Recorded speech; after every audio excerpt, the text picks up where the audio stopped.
Imagine breaking your leg 20,000 years ago.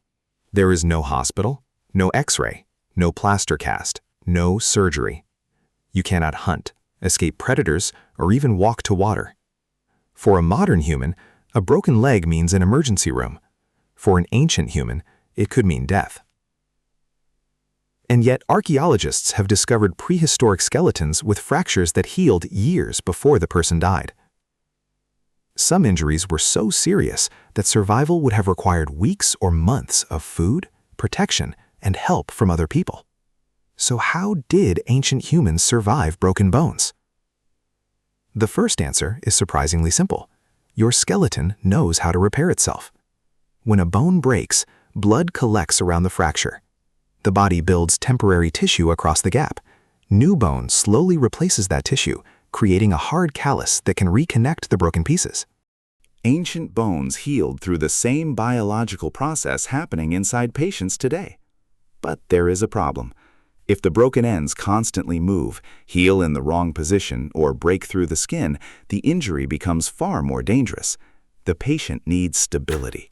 Modern doctors provide that stability with casts, metal plates, screws, and carefully controlled surgery. Prehistoric humans had sticks, bark, animal hide, plant fibers, and mud. We do not know exactly when people invented the first splint. Wood and cloth usually decay long before archaeologists can find them, but skeletal remains show fractures that healed in surprisingly good alignment. Some researchers believe this may indicate deliberate stabilization, although bones can also heal reasonably well without skilled treatment. The basic idea would not have been difficult to discover. Someone injures an arm. Moving it causes unbearable pain. Holding it still feels better. The group ties a straight branch beside the limb and wraps it with fiber or hide. The first splint may have emerged from observation rather than medical theory. Animals protect injured limbs too. A person watching a wounded companion could see that rest and immobility helped. But setting a badly displaced bone required something more. The limb might need to be pulled and guided back toward its normal shape before being secured. Done correctly, this could restore movement. Done incorrectly, it could damage nerves, blood vessels, or skin. There was no X-ray to show whether the bones were aligned. Healers had to rely on the shape of the limb, the feel of the injury, and the patient's reaction. By the time of ancient Egypt, fracture treatment had become surprisingly systematic. The Edwin Smith Papyrus, based on medical knowledge from thousands of years ago, describes examining injuries, deciding whether they could be treated, and stabilizing broken limbs. One method involved straightening a fractured arm, placing wooden or linen splints around it, and securing everything with bandages. Grease, resin, or honey could help stiffen the wrapping and protect wounds. Ancient Egyptian burials have even preserved fractured limbs with wooden splints still attached.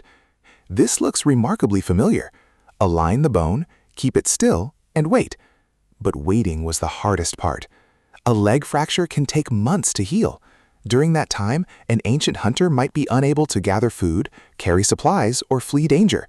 Survival depended on more than the injured person's body. It depended on the group. One of the most famous examples comes from Shanidar cave in Iraq. There, archaeologists discovered the skeleton of an older Neanderthal known as Shanidar I. He had experienced devastating injuries. The left side of his face had suffered a crushing fracture, probably reducing vision in one eye. His right forearm and hand were missing or severely damaged. A healed fracture in his foot contributed to an abnormal gait, and later research suggests he may also have experienced serious hearing loss. None of these injuries immediately killed him. They healed. Shanidar I continued living long enough to reach an advanced age for a Neanderthal. He may have adapted in ways we cannot reconstruct, but many researchers argue that surviving with several impairments would have been far easier with help: food shared by others, protection during travel, and accommodation within the group. This does not prove that every prehistoric community cared for every injured member. Ancient life could be violent, and not every fracture healed well. Some skeletons show bones fused at extreme angles. Others reveal infection, shortened limbs, or joints damaged for life. An open fracture was especially terrifying. If broken bone pierced the skin, bacteria could enter deep tissue. Without sterile surgery or antibiotics, infection might spread through the limb, bloodstream, and entire body. Even thousands of years later, open fractures frequently killed people. For ancient humans, the safest treatment was often the least invasive one. Straighten the limb if possible, immobilize it, and hope the skin remained closed. Pain relief was limited. People could use alcohol in later societies, cold water, pressure, rest, or medicinal plants. Some plant compounds may have reduced pain and inflammation, but dosages were uncertain and relief was incomplete. The patient still had to endure the fracture being moved and wrapped. Other civilizations refined the same basic principles.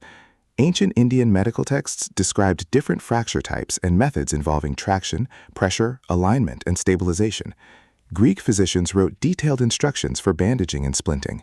Later healers stiffened wraps using wax, resin, starch, egg white, clay, or lime.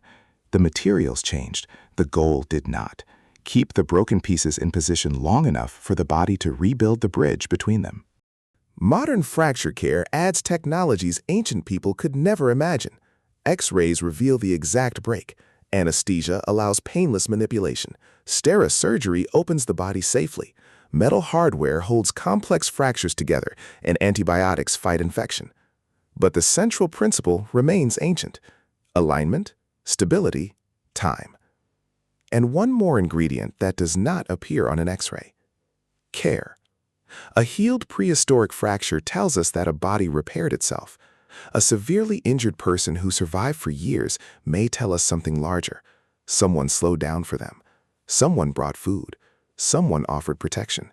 Someone decided that an injured life was still valuable. So if you broke your leg 20,000 years ago, your best medical technology might have been a straight branch and strips of hide. But your best chance of survival was the person who stayed beside you while the bone healed.